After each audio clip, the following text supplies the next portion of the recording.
Hello and welcome back to Let's Play Deadfire with me, Bring It On. Let's speak to Bia.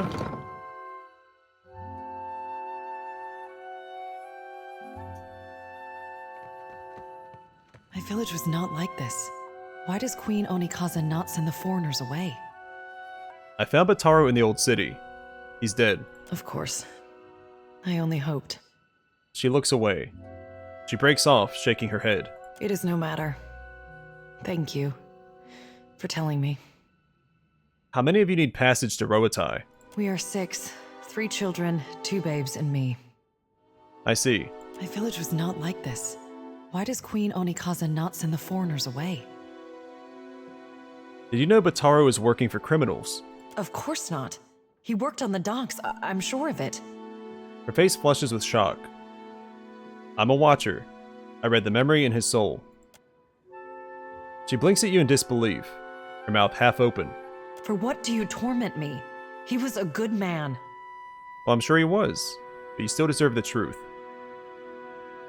As you say. The Overseer looks for a reason to toss us below too. Such talk will bring him to our doorstep. She shudders.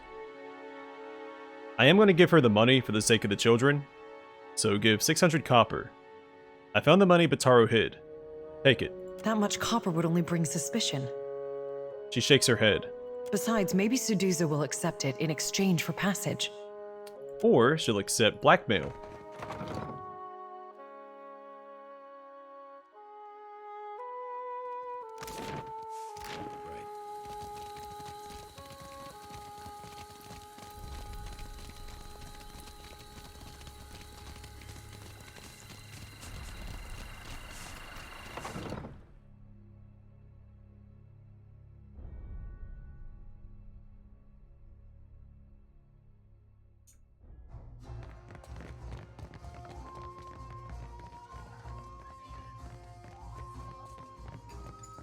What is your business with me? Orin won't be traveling with you anymore. She eyes you suspiciously. The soldier with her shrugs. That is convenient for you. But never mind. If there's trouble, I'm staying out of it. The berths are paid for. You can send your friends as long as you promise not to make trouble for me. She glances from side to side, checking to make sure no one is listening. Just do it soon. I don't want any mess you've made to spill onto my decks. She looks at her crew, makes a twirling motion with her finger. What's your business in Nekataka? Nearly done, I hope. I sold a consignment of iron and cultural coral, and will return to Rauatai with vorals, merkberries, and Ondra stars. She shifts in her chair, tugging at her conspicuously clean and bright clothes. So these might be redundant, but I do want to explore all the dialogue options. Odd that you take your business to the slums, unless you're trading illegally. She sets her glass down with a loud clatter. The Royal Deadfire Company would frown on business in this district, but there's no harm if they don't know. She laughs nervously. What is your business with me? What's your business in Nekataka? Nearly done, I hope. I sold a consignment of iron and cultural coral, and will return to Rauatai with vorals, merkberries, and Ondra stars. I thought Roataians operated out of the Brass Citadel. Most do. She avoids meeting your gaze. Her mouth is pressed into a hard frown. So this was the grayed out option in the previous dialogue, so we have said this before. You seem nervous. Does the Royal Deadfire Company know you're trading here? Yeah, okay. The same as before. Alright, let's go wrap up this quest.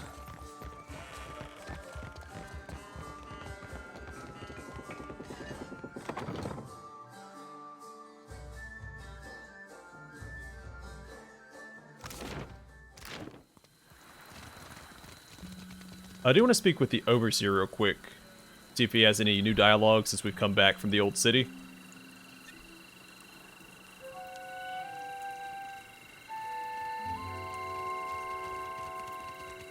The gullet is no place to wander. Watch yourself for rowdies and pirates. Alright, he doesn't care.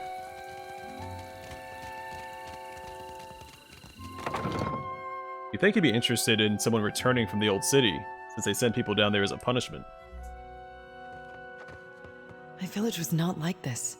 Why does Queen Onikaza not send the foreigners away? I spoke with Captain Suduzo about passage out of Nekataka. What say, then? Via listens with cautious hope. The children look on with wide, round eyes. She's agreed to take you all. She is momentarily speechless. Her eyes fill with tears. She drops the reeds as she brushes them away. Sometimes, Cap, you remind me of serving with Romaro back on a sorcerer. More than halfway to heartwarming. He beams, his hands on his hips and chest forward. May Amira's winds ever blow sweet for you. We will pray always for you in this life and in each to come. She picks up the 2 infants and hurries the others out the door.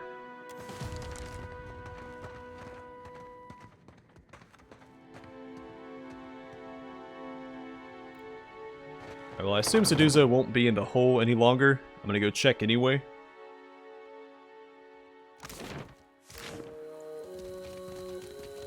And then we have business in Queensbirth.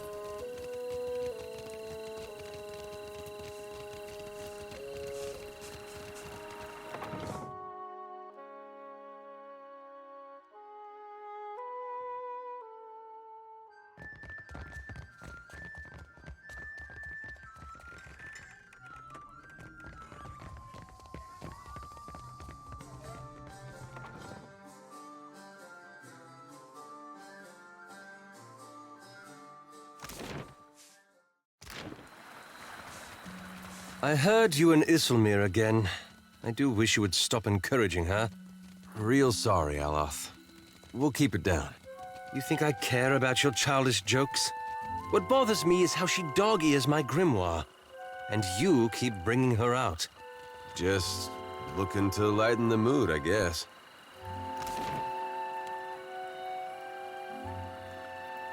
Okay, I do want to go to the Luminous Audra Mill first.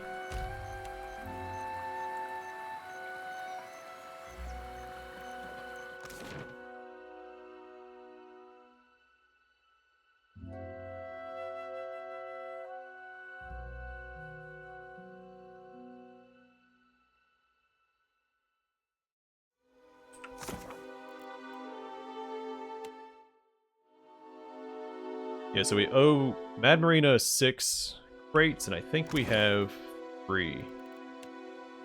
Yeah, okay.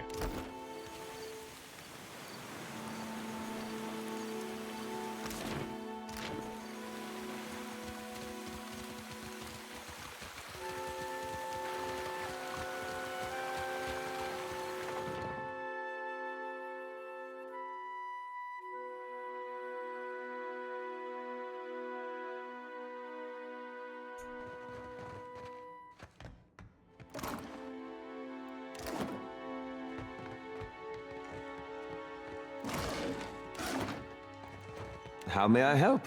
I shall. Ahoy. How... Nice and quiet. Captain. I do want to try something, so I've avoided trying to steal while the circle beneath the character is still red.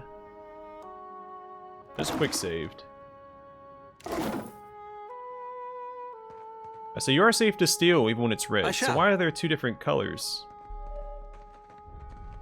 I guess just to act as a warning. Ahoy.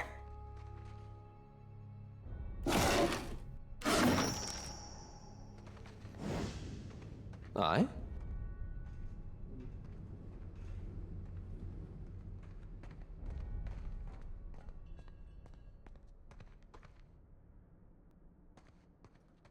That does open up a lot more possibilities for us. We can steal while it's red. I've always been scared to try it, because I assumed I'd get caught.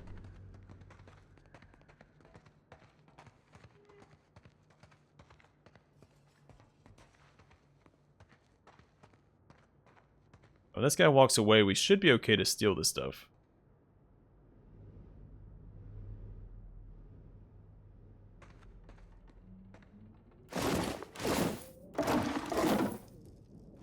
Yeah, look at that. How may I help? Professional burglars.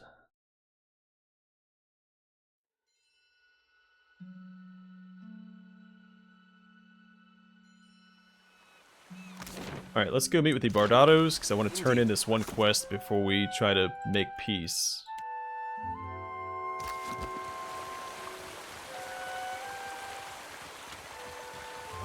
And since I did go through all the trouble of stopping the heist, I would like to be rewarded for it.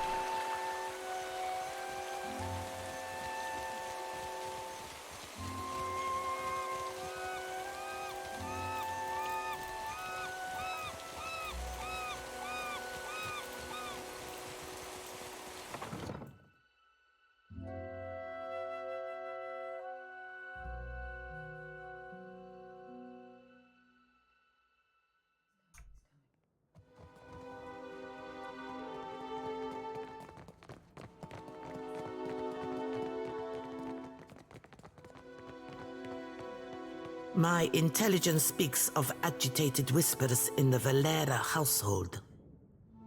Zali sets aside her paperwork and glances your way. I had some questions. Then ask. But do not waste my day with trivialities. About this feud with the Valera family. Fratello doesn't make my affairs any easier with his wayward ambitions. Zali motions for you to continue. I spoke to Otello Valera. He's ready to negotiate if you're willing to meet at his estate. His brood threatens open bloodshed in the streets, and he thinks... Zali stops herself, taking a breath. Delusional little snake. Fine. But you can assure him that I won't be alone. Go on then. Let him know, before I change my mind.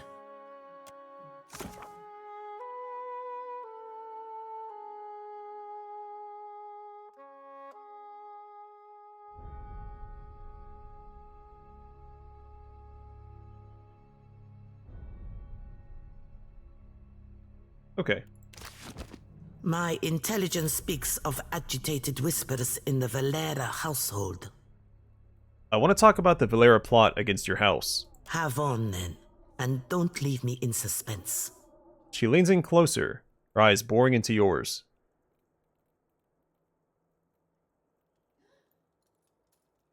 So option 2 doesn't name drop the Valeras.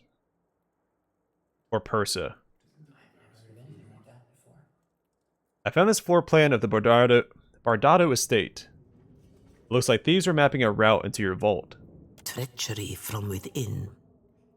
This is exactly what I needed. Zali scrutinizes the floor plan. Now we know enough to sidestep this particular trap. Here, your deserving pay. She sets a bag of coins upon the desk. I suggest we allow this heist to play out as intended. We will watch as our enemies walk into a trap. But Persa agreed not to do the heist. This will be the end of the Valera's short, ignoble reign in high society. Just talk to Otello.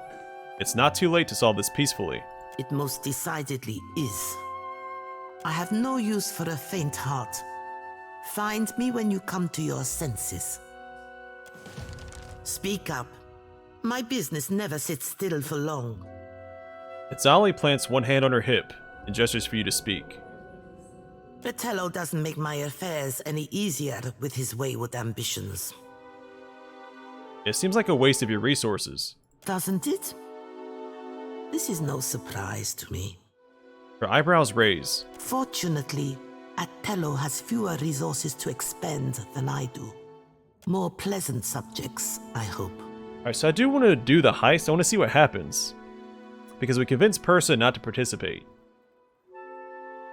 I've decided. I'm with you, Zali. What should I do? Speak to Captain Villamy.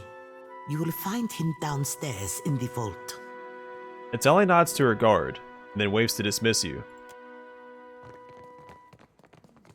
And it sounds like we'll get access to the vault, which is a double win for me. Yeah, no one should show up, right? Unless it's just generic thugs or thieves.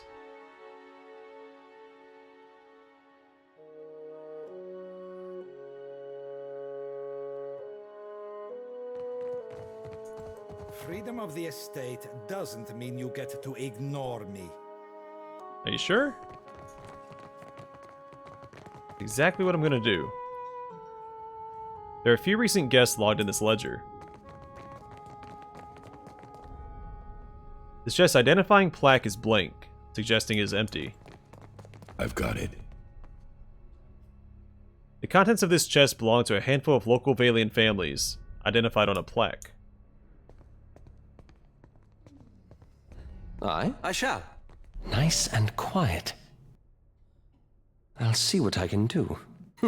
The work. Quick save again. Make sure I'm safe to steal. Not a very exciting chest. A light's foot and an heavy bullet, Cap.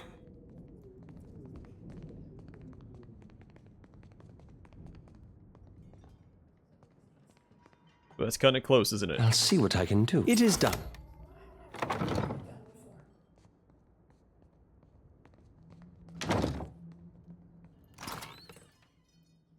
Turns out there was going to be a heist here after all.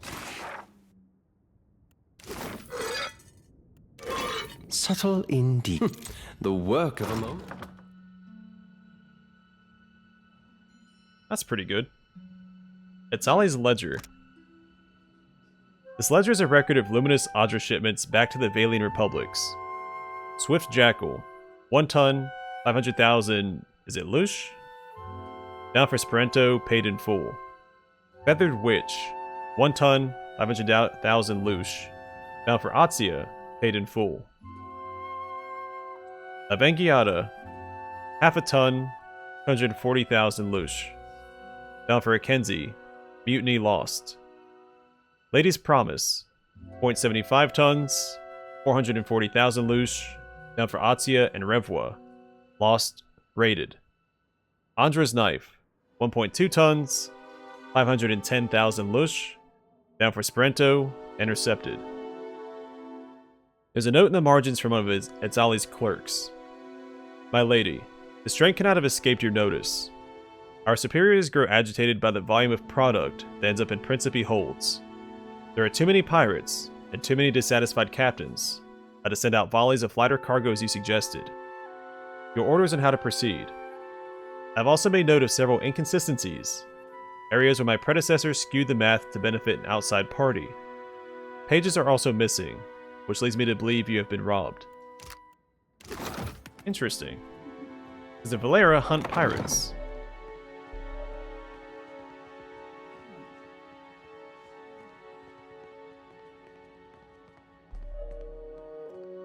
A gloomy view of Akenzi in the rain. So I guess that note is a way to broker peace between the two families even further.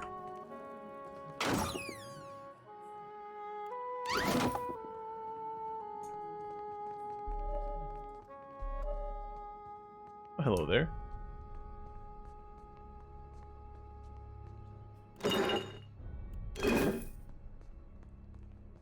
Subtle indeed. It is done.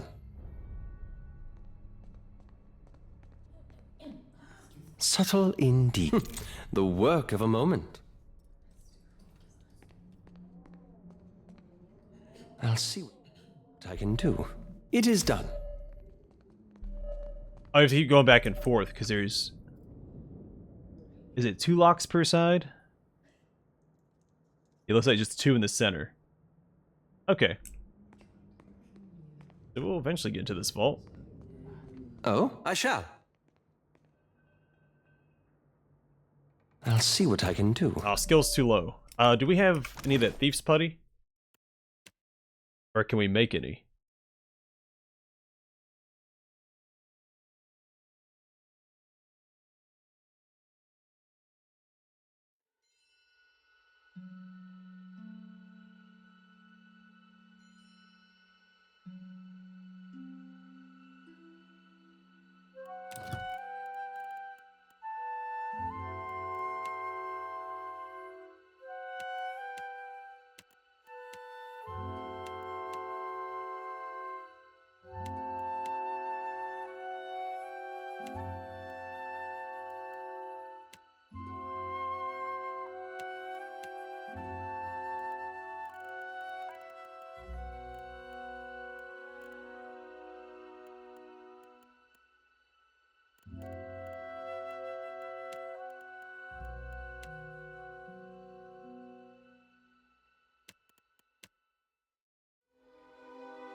I think we need to stop by the tavern real quick. I think that one guy sells Thief's Putty. That's on the second floor. That looks complicated. Someone has etched small and rather suggestive figures into the wall. Indeed. Before we do anything here, let's go see if we can't break into the vault. How low are we? So difficulty is 12. We have 9. I think the Thief's Putty only increases it by 2. But the tavern might increase it. I shall. Where we can rest at.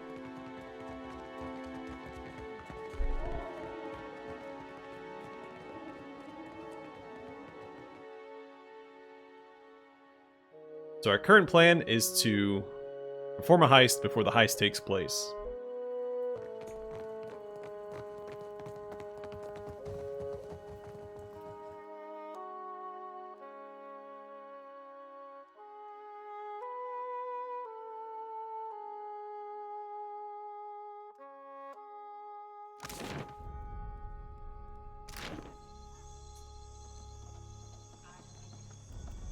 Yeah? Huh?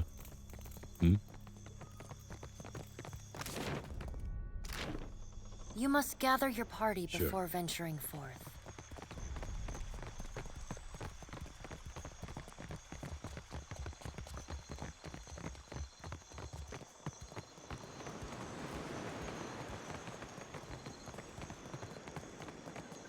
But that doesn't make any sense. It says 11. Does the lockpick itself add to it?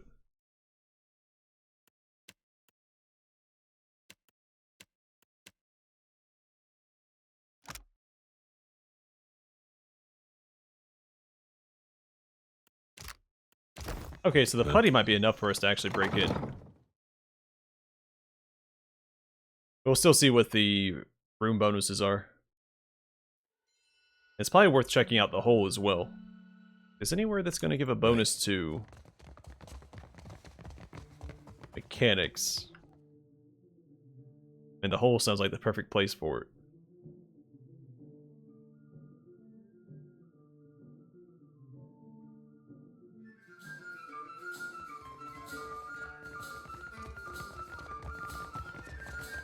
Now, what can I do for you? You see anything you like? No, there's a lot more specific.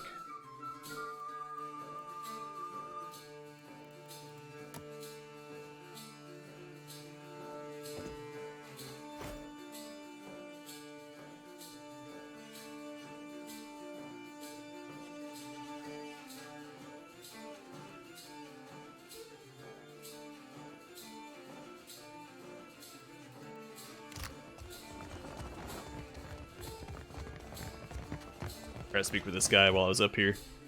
Wait, is he here or is he at the hole? I think he's here. Oh no, he might be in Port Maget. Yeah, he is. Son of a gun.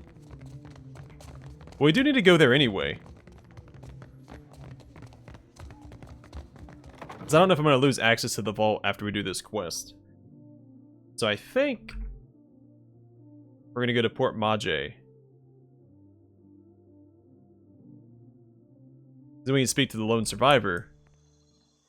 Buy Thief's Putty from that one guy, hopefully. I guess we can check the merchants here. I don't know if any of these guys are going to sell it.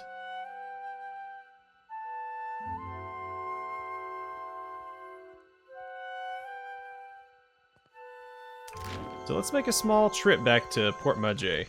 We're getting a little off track, but it's fine. I want to see what's inside that vault. The fact that it takes... We're also really close to leveling up. A lot of options. We might get experience for speaking to the lone survivor. Or...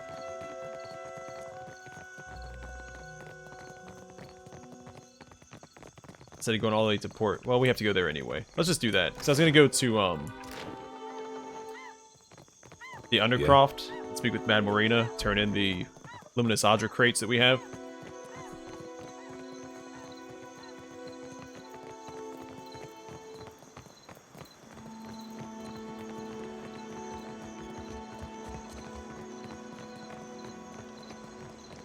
That would allow us to level up and put more points into mechanics. But there's no reason.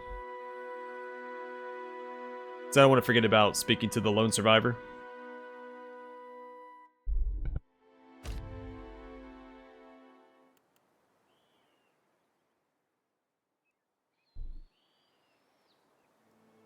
As you ready your ship, a cloaked figure mounts the gangplank and roughly forces a burned book into your hands.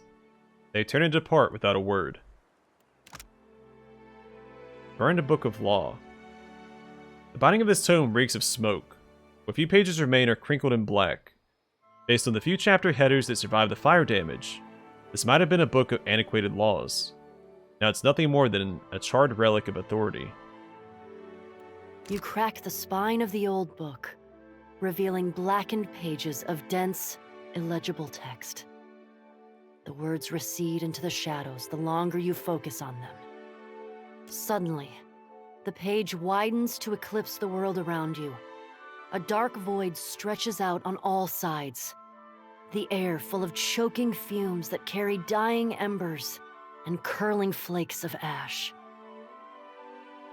Wave to dispel the smoke. Something stirs in the darkness. An old woman steps forward, leering down at you from on high.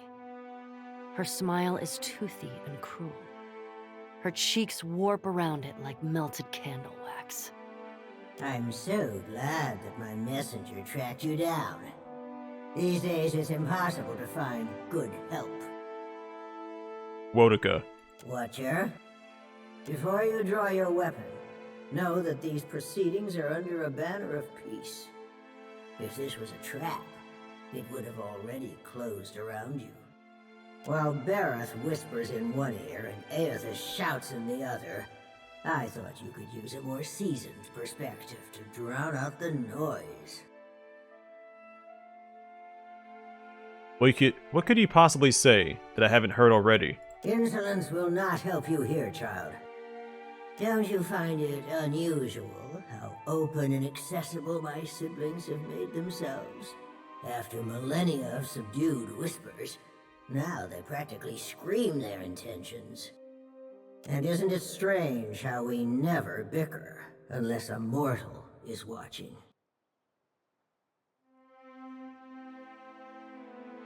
Say nothing. If we still possessed our glorious titans, my siblings and I would have put an end to Aethys and his rampage by now. While we are powerless to stop him, some of my kin wish to observe how mortals respond to this threat. They think it will shine a light on the value of our patronage. Have we raised you well enough to be self-sufficient? Or must we return to Eora and impose some corrective measures? And if we prove ourselves, what then? What indeed? That would depend on which of us you ask. A cross-section of society has converged on the Deadfire. Some of my kin are of an opinion that we are meant to judge mortals on the basis of their performance, while the rest of us have already made up our minds on the matter. So why do I get the feeling you're trying to convince me of something? Judge for yourself. But I think you'll find my intentions are more straightforward than you think. When we ascended to godhood, we did so to provide for a savage people. Our goal was to craft a society whose values were made to last. Perhaps even a society that had no need of us. A naive fallacy, but one that inspired my optimistic, misguided kin. How you and your allies counter this threat will demonstrate whether you are competent enough to guide your own destinies, or if we need to revise our strategy. The soft-hearted among us are counting on you to win this existential wager. No doubt, Aethys shares their sympathies. I do not. We exist to rule over mortals. Nothing can change that. Well, except for getting rid of your existence. So now you know the truth. I assume you have questions. Why did you choose to confide in me? Whether knowingly or unintentionally, you seem to find yourself on the vanguard of change. Mortals like you come but once in a lifetime. Some would react poorly if I stripped mortals of their freedom without giving them a chance to plead their case. You have the honor of standing tall as their advocate. Before I return to Eora and assume my position as your deserving tyrant, you have this opportunity to prove me wrong. To demonstrate whether or not mortals are responsible enough to claim their future. You speak as if we don't have a chance. You speak as if you do. Mortals have precious little time to decide for themselves. Will they stand together as one, or swallow their pride and bend the knee? I have every confidence that you will disappoint us. Once my position is upheld, the undecided among the gods will embrace my plan. The gods think my actions can prove their point about mortal society. Prove it or disprove it, yes. I never agreed to this arrangement, but if your example demonstrates mortal ineptitude, as I trust it will, then I can make the plan serve me. An assertive minority of gods believe that your choices will prove the value of their wild optimism. As if mortal collaboration and ingenuity are endorsements of our leadership. Then there are those of us who know better, who are not so easily convinced. Kith are vulnerable, unless they submit to the destiny we chart for them. Thinking otherwise can only breed dissent and chaos. Tell me about this enlightened society you once wanted. It was an ambitious plan, our utopia. Perhaps too ambitious. We ascended to power, responding to a need inadequately satisfied. Assuming these roles gave us the authority to mold Eora over time, to influence you and lay the groundwork for a society yet to come. On the outset of the plan, some believed that mortals would outgrow us, as if that was a favorable outcome. To me, our eternal pantheon was always a critical fixture.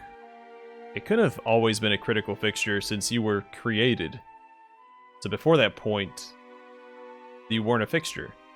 Aethys was one of those who supported mortals, while I have always been their most vocal critic. How would you have even recognized that ideal society? A valid, self-defeating question, and one which I posed often. We assumed that they, whoever they were, would reveal themselves to us. Rational government would rule in our stead, leaving churches vacant. Thanks to Aethys, we're pulling the dough from the oven before it's had a chance to fully rise. You unfortunate bastards never had the chance to prove me wrong. Why do the other gods tolerate your opposition? Opposition can take many forms. If a church embraces and weaponizes my doctrine, that is very different from me rampaging as a titan. Aethys is not known for subtlety. Twice now, he has contaminated the purity of our experiment, and done so with extravagant displays that undermine our authority. Andra dropped a moon on Eora. What do you call that? Impulsive. I am the counterpoint to the soft-hearted. It makes no difference if mortals pass some arbitrary test. My mind is settled on the matter. Regardless of my feelings, the timing of this crisis forces us to accelerate our schedule. Final judgment comes sooner than any of us would prefer. Doesn't this social engineering plan seem counterintuitive? You mean gods crafting a godless world? Naturally. My siblings desired to influence mortals and steer them in a proper direction, even if that direction led to places we could not follow. I have no intention of being left behind. Society would unravel without its queen to impose strict order. What happens if someone proves you wrong? If our pantheon found that mortals had cultivated a perfect, lawful system to maturity, I would not voice a word in protest. I would merely stand aside and await the inevitable collapse. Mortals need us. I know this as well as I know myself. Even a lawful and responsible society would be poised to collapse as long as its architects and strongest adherents were mortal. Any satisfaction that my siblings derived from their little experiment would be short-lived, and it would fall to me to clean up after their mess. So you're right even when you're wrong. Got it. Make no mistake, Watcher. In this, I cannot be proven wrong. Back to my other questions. You have learned much already.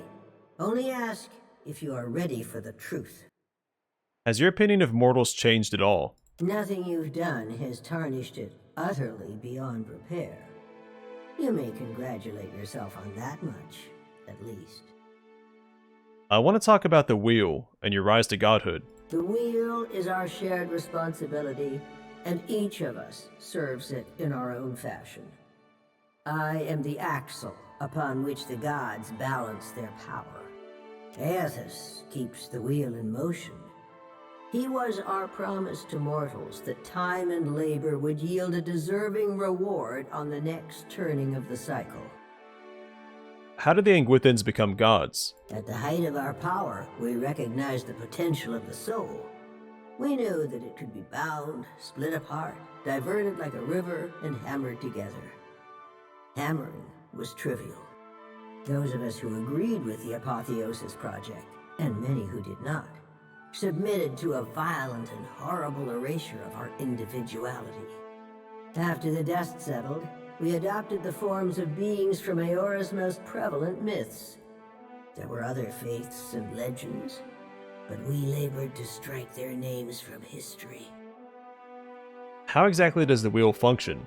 Much of reincarnation's mechanism exists in the idea space of the beyond. You wouldn't find a wall of cogs and levers unless we conjured one to illustrate a point. The wheel has but one material component in all of Eora.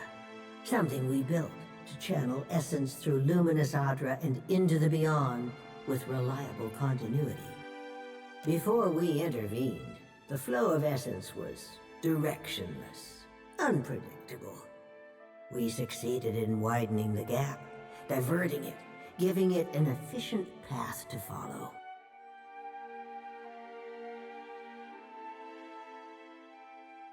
Reincarnation existed before you, so why not just leave it alone? Before we took control of the wheel, reincarnation was error-prone, lacking forward momentum.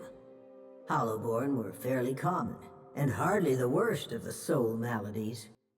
Control gave us the power to strengthen the souls of intelligent kith over generations.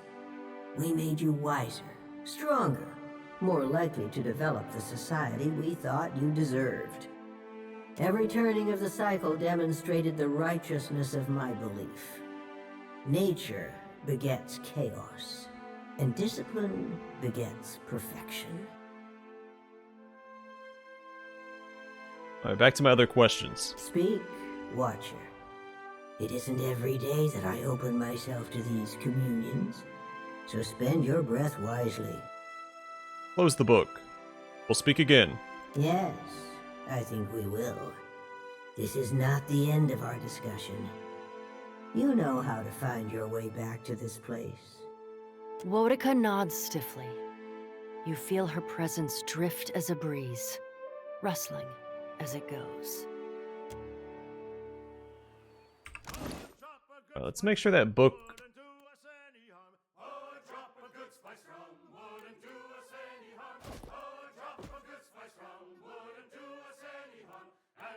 Well, let me put it in my personal stash.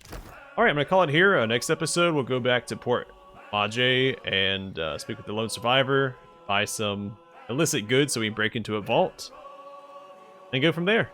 But for now, thanks for watching. Hope to see you guys in the next one.